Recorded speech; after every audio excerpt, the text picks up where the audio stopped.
রাত বাজে 11:30। এখন আমার খামারের এই বুট্টি বাচ্চাটা, তার খুবই ক্ষুধা লাগছে।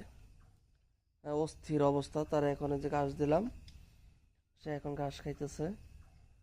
আসলে আমরা যেমন ক্ষুধা লাগলে আমাদের ঘুম হয় না, ঠিক গরু তেমনি তাদের ক্ষুধা লাগলে তাদের ঘুম হয় না। এখন মাসাল্লাহ যে পেটটা ভরছে, এখন সে ঘুমাবে। এই ঘাস এই ঘাসগুলি খাওয়ার পরে সে ঘুমাবে। যতনে রতন মিলে, অবহেলায় মিলে ছাই, মুরব্বীরা বলে, কথাটা বাস্তব।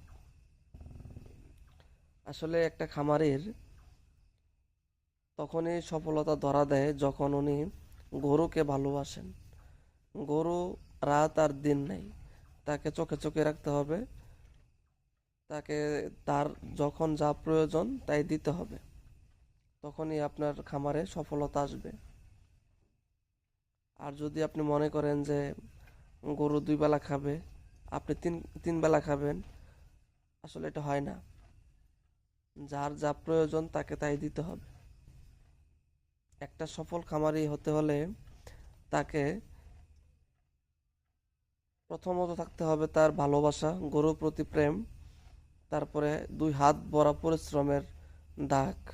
তাহলে সে ফার্মিংয়ে টিকতে পারবে।